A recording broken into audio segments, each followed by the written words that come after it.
Siempre es un gusto charlar con él, con cargo o sin cargo. Él siempre es arquitecto y con temas de urbanismo siempre es lindo tener unos minutitos para parar la pelota, sobre todo a esta hora de la noche, y tener una charla más allá de la función. Hoy está a cargo, tiene un área que le gusta mucho, pretende hacer muchas cosas. Veremos qué es lo que logra en estos 4 años al frente de la Secretaría de Urbanismo del municipio. Así que vamos a charlar de esto y algunas cositas más con Martín Banchero. ¿Cómo andás, arquitecto? ¿Cómo le va? ¿Bien? ¿Qué tal, Juan? ¿Cómo estás vos? ¿Bien? ¿Todo en Bien, orden? bien, todo en orden. Bueno, la otra vez hablamos en el noticiero, ¿sí?, de algunas cuestiones puntuales y como siempre lo hemos hecho con vos, estando en la función ahora, pero antes también, ¿no? Cuando no eras secretario de gobierno, más que nada como arquitecto, porque si algo tiene 9 de julio con el crecimiento es justamente algo que hemos marcado varias veces, charlando con ustedes, no uno, uno escucha y aprende, ¿no?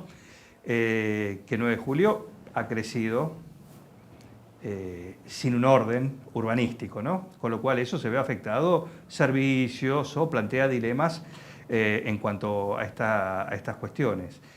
Vos, ahora que estás en funciones, que tenés la manija, que tenés la potestad de decir, bueno, vamos a parar la pelota, vamos a organizarnos arquitectónicamente, urbanísticamente, ¿cuál es la ciudad que querés? ¿O que te gustaría o que aspirás que dejar más o menos en marcha una vez que finalices tu gestión? Bueno, pregunta media amplia, ambiciosa.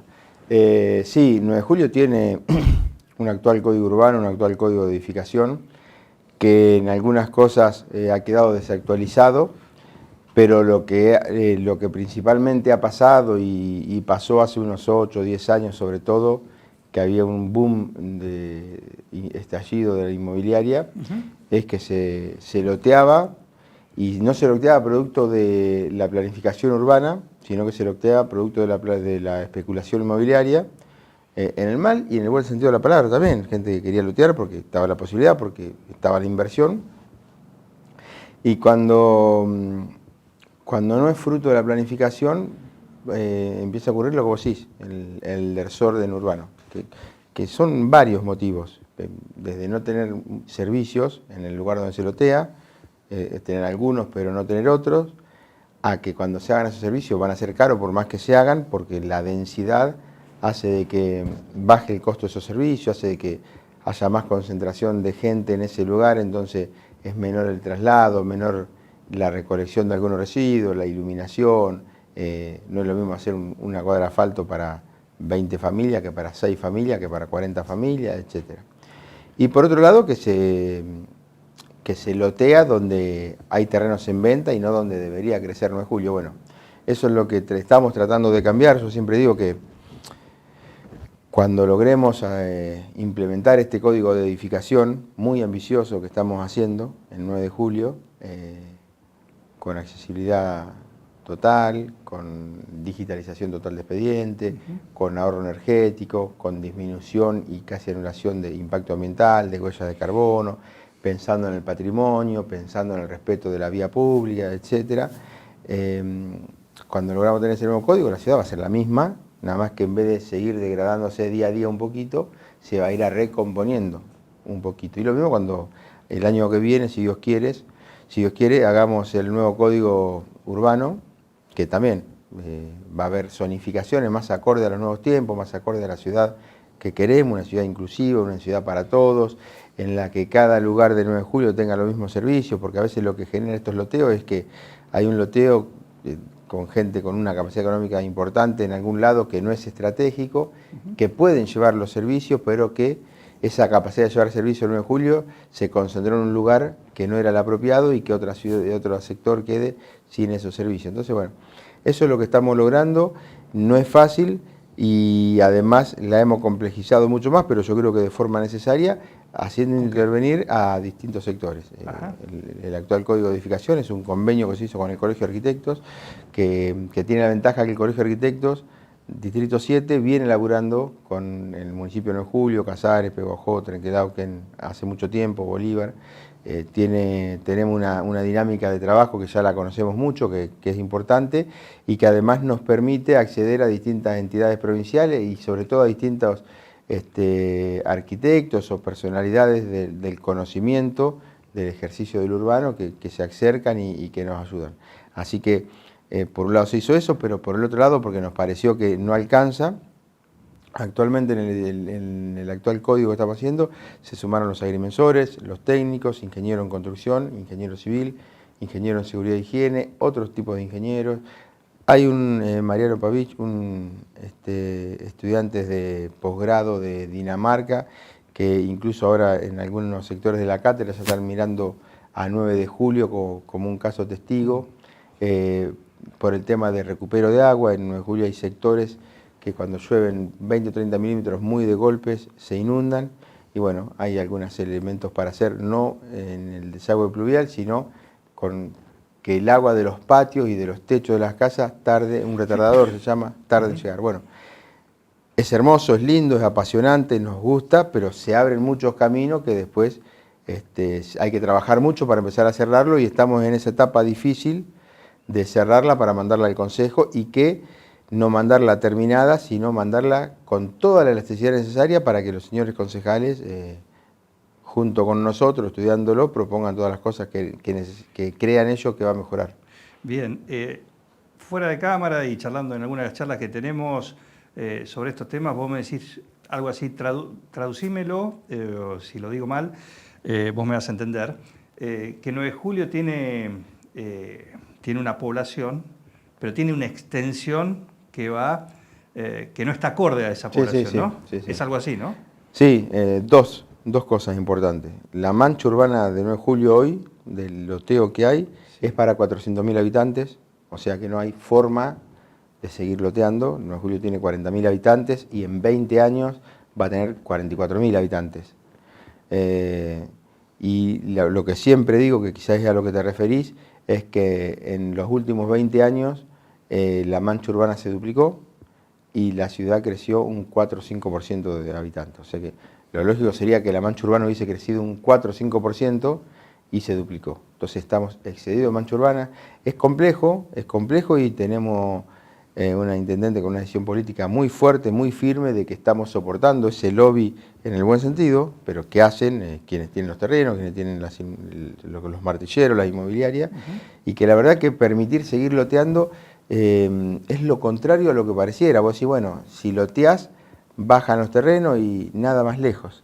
Los terrenos siguen subiendo, pero más se desordena 9 de julio y empezás a mandar a la periferia a gente con escasos recursos, sin los servicios, y aunque sea con personas de un buen pasar económico, es personas que están lejos de la ciudad, que agarran el auto y vienen al centro, y todo ese complejo que se ve, sobre todo a la mañana, de que no hay estacionamiento en un lado del auto, es porque de la forma que creció el 9 de julio nadie viene caminando al auto. Entonces no es lo mismo aumentar la densidad en un edificio que está a 2 cuadras o 3 cuadras del centro, que sabes que esas personas no van a sacar el auto, a lotear, no quiero dar ubicación para no herir susceptibilidades, pero a lotear a 25 o 30 cuadras del centro que no hay necesidad de hacerlo.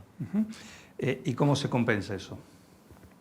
Y primero que... Porque por un lado tenés usos y costumbres, o una idiosincrasia, que ocurre el 9 de julio y que ocurre en otras localidades. Sí, esto siempre decimos acá con el tema del tránsito, ¿no? Es decir, tengo que sacarse el auto para hacer 4 cuadras y para estacionarlo en la puerta del lugar donde vas. Sí. Por ahí decir, no hay lugar para estacionar, pero a 50 metros tenés. Sí, o a 1 o 2 cuadras.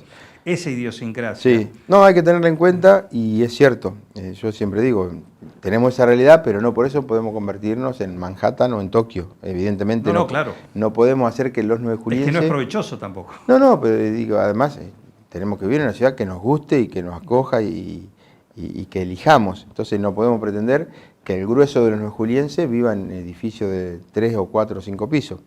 Pero lo que sí hay hoy es una escasez total de esos edificios y sí hay un sector muy importante de un 20-30%, sobre todo personas grandes que no quieren tener patios, chicos jóvenes que se van a vivir solos y están haciéndose una experiencia. Hay un mercado para gente que evidentemente quiere vivir en sectores más densos, en edificios en altura.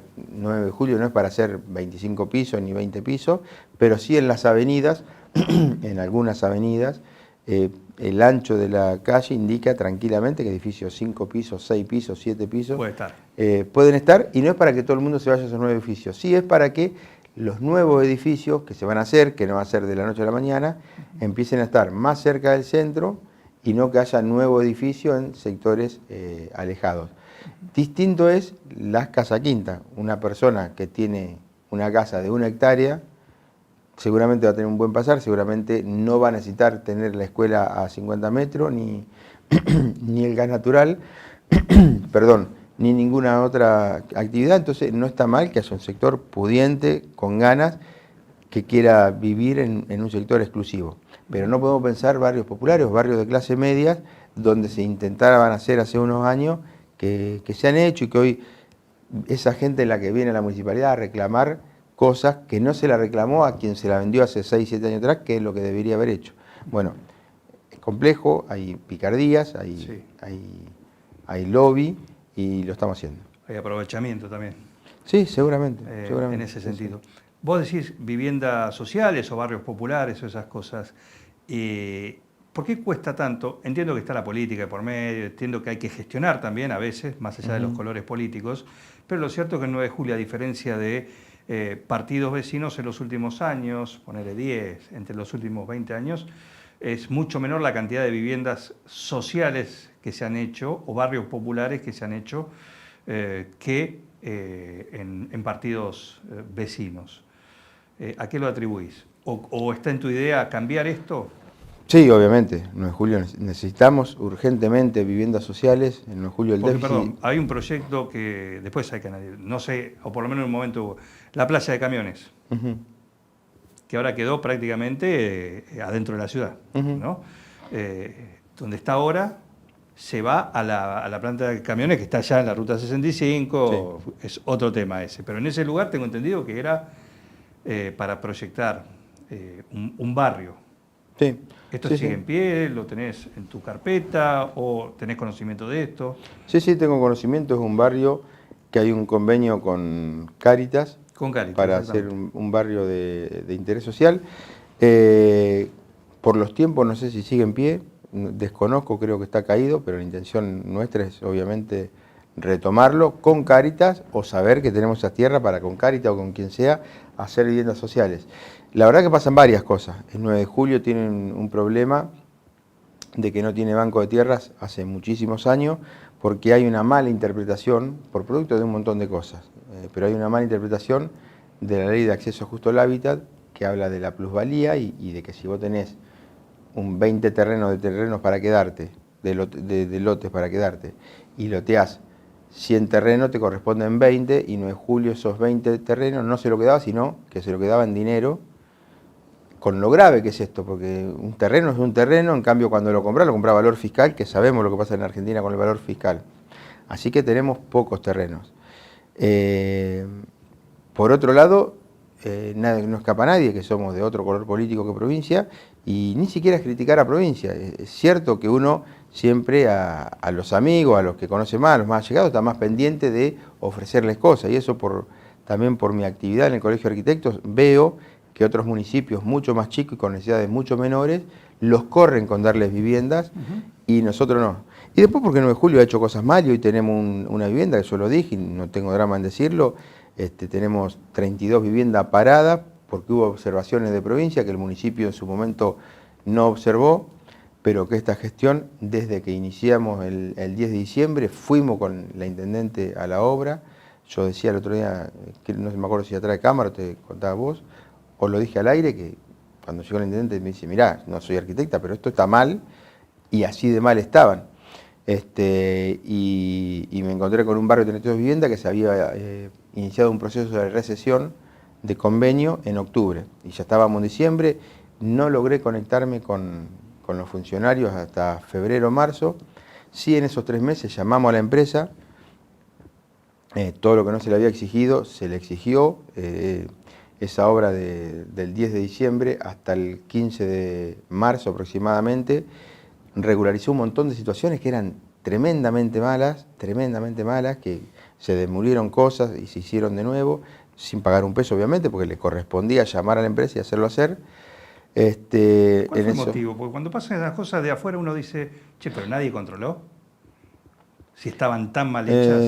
Dice, ¿qué pasó ahí? Porque a veces, cuando se abren las ventanitas, decir, bueno, esto se hizo así. A veces se abre vivienda, mira, hacerla así, listo. Mirá, Alguien viene como pasó y decir, che, mira, cuando esto está pasa mal. eso, no hay una persona que hizo algo mal, sino que hay varias cosas. Evidentemente no inspeccionamos como teníamos que hacerlo, no estuvimos duro con la empresa como teníamos que hacerlo. La verdad que tampoco se le podía exigir a la empresa una cosa mucho mejor por lo que pagaba la provincia del metro cuadrado, y eso me lo dijo una de las personas que más nos está ayudando a resolver este problema, es el actual subadministrador del Ministerio de Hábitat, Hernán Ralinqueo, ex intendente de 25 de Mayo, que creo que vos conocés, y que me acuerdo que me dijo, tuve el mismo problema, realmente tuve el mismo problema, se pagan metros cuadrados insólitos cuando Claro. en el mercado esas casas, que son casas económicas, están en $600 el metro, $550 el metro, acá se está pagando $300 el metro y 200 en algunos casos como el de 9 de julio, entonces no se puede hacer maravilla, pero eso no quita que vos tenés que inspeccionar y cuando está algo mal, lo frenás y decís, mirá, acá hay un convenio, acá hay una licitación, la Aparte son ganaste bombas diciendo de que iba a tiempo. El hacer día que esto vaya y una lo tenés persona a que vivir, hacer. no importa el color político, no importa la gestión, la Tal persona cual, que va a vivir tal cual, va a encontrarse con un montón de problemas y va a empezar a reclamar. Totalmente. Otra cosa que pasó, que el municipio estaba haciendo unas cuantas obras que se habían dejado hacer anteriormente y que estaba con todos los cañones abiertos en un montón de direcciones. Y bueno, sucedió que la obra tenía un montón de vicios ocultos, y tenía un montón de vicios que no eran para nada ocultos, dinteles que se estaban cayendo. Bueno, hicimos todos los deberes, en marzo fuimos a hablar, en febrero fuimos a hablar con la ministra, no tuvimos mucha respuesta, nos vinimos no muy contentos. El 19 de marzo, recordarán todos el tornado que afectó gravemente a 9 de julio y en particular a mi secretaría. Yo, para dimensionar un poquito, en el presupuesto que no hice yo, que era en la anterior, tenía 2,5 millones de pesos para gastar en emergencia habitacional, gasté 200 millones de pesos. Tenía 1,5 millones, gasté 200 millones de pesos. Me excedí por 1000% del presupuesto. Entonces, un cambio en 9 de julio, gente que se quedó sin techo y que hay que solucionar la vida, no importa que no estaba en el presupuesto. Pero producto de eso también, yo creo que incidió, vino el mismo Hernán Ralinqueo a ver estas obras, me reconoció que no era lo que había visto él por foto, que evidentemente el municipio había solucionado un montón de cosas marcadas por provincia, que era otra la situación. Nos ofreció una nueva reunión con la señora Intendente y con la ministra de Hábitat, Bataki, quien en esa reunión fue muy distinta a la reunión anterior, incluso nos quedamos hablando un rato bien largo sobre el tipo de vivienda que deberíamos hacer. Yo siempre tuve una postura muy crítica con las casitas estas que mandan de provincia, que son la misma para cualquier lugar del país, pero además que son casas pensadas para la clase media de mediados del siglo XX y encima achicadas y que no le sirven a nadie. Y es un típico barrio, el de 9 de julio. Son casas que desde el diseño que manda provincia no son muy obsoleto. No son muy felices. Así que bueno, bien. nos propuso, ya estaba muy avanzada la rescisión del convenio, hacer esa rescisión de convenio y hacer una enmienda de trabajo para hacer un nuevo convenio para las 17 que están en marcha y están más avanzadas, hay 7 que están muy avanzadas. Nos vinimos muy contentos porque además nos dijo algunos conceptos que te das cuenta que hablas con alguien que realmente sabe del tema y que estaba en línea, muy en línea con lo que nosotros queremos, y eso es raro porque digo, provincia tiene un color político, municipio tiene otro color político, y estábamos muy en línea con lo que buscábamos, así que nos venimos muy contentos. Bueno, eso se pasó, el Ministerio de Hábitat tiene demasiados estamentos, se pasó al estamento al que nos tenía que ir mandando informaciones, que la verdad que no en ningún momento tuvo intenciones de solucionar nada. Después se le pasó a ese jefe de área que venía complicado, que no avanzaba. Hace poquitos días me volví a comunicar con el secretario privado de la ministra, quien me dice que sí, que es cierto, que ya pasaron muchas veces, que las casas están teniendo actos de vandalismo, que se están cayendo, que y que la ejecución de una obra cuando se para por varios meses se empieza a degradar y ese 22% que teníamos en el global, si lo medimos ahora, quizás es un 20% mucho menos, y un 2% en una obra de ese... Es un montón. Es un montón de plata. Estructuralmente, es un montón. Es un montón, estructuralmente, en tiempo, en plata, en rehacer. Así que, bueno, nos volvimos a comunicar. En estos días hablamos con el secretario privado de la ministra, Juan Manuel Pignoco, Sí. quien en el día de hoy me dijo, me iba a llamar el día de ayer, le mandé un WhatsApp, me quedó que me llamaba el día de hoy. Nos va a pedir una reunión o por Zoom o presencial con la intendente y que sí, que reconocen que hay que resolverlo porque estas viviendas están viniendo abajo. Y así como 9 de julio pidió una enmienda de viviendas en ejecución, que son solamente 12 en una ciudad de 45.000 habitantes, me consta, por mi actividad en el colegio, Sí. que ciudades de menos de la mitad del tamaño 9 de julio le están mandando planes de vivienda de 40, 50 viviendas, incluso a quienes no tienen tierra, y que seguramente las deben necesitar, pero quizás no tanto como nosotros. Así que bueno, estamos haciendo todos los deberes desde el 10 de diciembre para que nos escuchen, para poder lograrlo, porque lo que le explicamos a la ministra, que estoy seguro que coincide con nosotros, es que detrás de eso hay 32 familias que están alquilando, que no tienen plata, que quieren tener su casa propia, que si un día querés agrandar o hacer un hueco en la pared o mejorar la ventana o cambiar la luminaria, lo haces porque es tuya y que hoy seguramente deben estar alquilando con precios exorbitantes en lugares precarios. Entonces, digo, hay un tema edilicio, pero también hay un tema humano atrás que sí, necesitamos que provincia se ponga a la par nuestra. Inminente. Te voy a poner en un aprieto. Dale. ¿Sí? En 4 minutos me vas a responder 2 preguntas, o vas a intentar. Una es complicada, porque es algo que sé que querés, ¿no? Y tiene que ver con algo de lo que hablamos hace un rato. Primero te iba a decir, por decir, esto hablas del barrio, está más o menos barrio Los Aromos, todo eso. Y la otra vez hablaba con algún vecino de ahí que me dice, hace muchos años estamos acá, vemos que hay, sé que por ahí no es tu área en relación a esto, pero tiene que ver con la planificación, que por ahí vos podés dar, decir, mira, no sé, tu respuesta, en relación a decir, bueno, vemos por ahí, es un barrio que tiene un déficit de recolección de residuos, por ejemplo, o ordenamiento en ese sentido, como está un poco desprolijo en eso. Por lo menos esto es, no lo digo yo, me pasó la inquietud alguien que es de ahí y que tiene una propiedad ahí también. ¿Está planificado algo en ese sector y replicado en eso en algún otro sector que por ahí tenga una falencia similar? Y te lo pregunto desde lo que ves la planificación urbana, más allá de que sea o no el hecho del servicio de recolección algo de tu secretaría. Sí, no lo es, pero sí lo es el hecho de la planificación y de toda la recolección, la parte reciclada sí es de mi secretaría. Mirá, es un poco lo que te dije recién, cuando vos seguís loteando indiscriminadamente y decís que creció el 5% la población y creció el 100% la mancha urbana, quiere decir que a valores reales sale el doble la recolección de residuos, la recolección de otras cosas, y tenés un 5% más de habitantes. Entonces eso está mal. Por eso también esos barrios ahí, en ese barrio que se está haciendo en Los Aromos, no está mal hecho. Sinceramente no fue planificado, era porque la municipalidad, uno de los pocos terrenos que les quedaba, era ese y se hizo ahí, pero bienvenido sea porque va a aumentar la densidad, entonces va a ser estratégicamente menos caro ir a buscar ahí, entre otras cosas, la recolección de residuos, que no es la única. Iluminar las calles ahí va a ser un poco más barato, etc. Y por otro lado hay una realidad política que yo creo que es producto de que el municipio está con una amplia minoridad de condiciones en el Consejo Deliberante. De septiembre a septiembre la inflación fue del 236%, y las tasas aumentaron un 80%, van a aumentar un 80% a finalizar el año, o sea, aumentaron un 50% frente a un 236% de inflación, que es el gasoil, que es el sueldo de los municipales, que todos los días estamos viendo los sindicatos quejándose.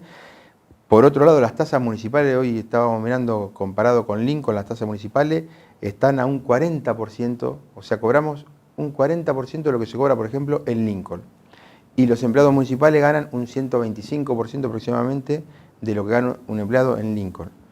Y que ganan poco. y que me da vergüenza. La gente que tengo en mi área, no es obras públicas, que es un área tan amplia, pero la gente que tengo en la recolección de residuos y la gente que tengo en la oficina, reconozco que gana muy poco. Pero digo, el Estado Nacional no es bueno que lo haga, pero cuando está frente a esta crisis, o imprime billetes o se endeuda. Nosotros somos un Estado municipal, no tenemos la maquinita de hacer billetes, no tenemos la máquina de endeudarnos, entonces podemos administrar una administración que cayó bruscamente en la recaudación, porque estamos muy por debajo de la inflación y que venimos de años de estar por debajo de la inflación. Los municipios se sostienen con la coparticipación en 9 de julio cayó el 17%, no así en los municipios vecinos que son del mismo color político de la provincia. Y bueno, con todo esto la Intendente está haciendo maravillas, sacando agua de las piedras para mantener la ciudad como se puede. Y los vecinos están enojados, pero hay que explicarle a los vecinos, mira, no es excusa. La verdad que recaudamos el 17% menos de coparticipación, menos del 50% producto de que las tasas están por encima de la inflación. Hay una caída también del pago de tasas municipales, producto de que cuando entramos en una crisis económica a nivel nacional en la que estamos, la gente el impuesto lo sigue pagando, el impuesto provincial y nacional lo sigue pagando, porque si no se atienden a consecuencia, y lo que no tiene consecuencia en lo inmediato son las tasas municipales, entonces deja de pagar las tasas municipales. Hoy, para que se tenga una idea, la iluminación del 9 de julio es una tasa. Si gastamos 10, te tenemos que cobrar 10 a vos como usuario. Está en el 40%. El 60% lo está poniendo el municipio. Ahora, si lo pone el municipio, es como te decía recién, el municipio no tiene la máquina de hacer plata. Se lo está sacando a otra área. No, lo que tendría la posibilidad de reorganizarse también. Sí, y se está haciendo, pero cuando la sábana es tan corta, vos te reorganizás para mejorar un poquito, pero para saber que se está haciendo mal. Se está haciendo, eso sí, ya no es mi área, pero en cada reunión de gabinete, como obras públicas y vivienda, son más o menos similares, entonces hay reuniones que son por sectores y las hacemos claro, juntos y además charlo mucho con Juan Pablo porque las oficinas están cerca y somos amigos y es una persona que muchas veces le pido consejo y él me pide a mí. Y se está cambiando, pero sabemos que nos va a alcanzar. La cuestión es que no alcanza los recursos que tenemos para las necesidades que hay el 9 de julio. Y además, con otros temas, las máquinas venían rotas de últimos años, venimos de muchos años que no venía lloviendo, entonces los caminos no se rompían y cuando se rompía una máquina la dejaba rota porque alcanzaba. Y bueno, llegamos a un estado de que con todo este combo de cosas que te digo, las máquinas además estaban rotas y hay que arreglarlas. Y son máquinas muy caras de arreglar, que se están arreglando de a poquito para empezar a enmendar esta situación, pero bueno, que todo hace a esta complejidad que ve la gente de falta de atención municipal y que la gente está enojada y que se queja. Pero bueno, estamos recaudando menos, estamos recibiendo menos coparticipación, se está loteando, no ahora, no es ese ejemplo, pero digo, hace unos 10, 12 años, 15 años, se está loteando en sectores que no se debió haber loteado, entonces tenemos la misma cantidad de habitantes con una mancha urbana que se duplica. ¿Se están pagando consecuencias de gestión anterior?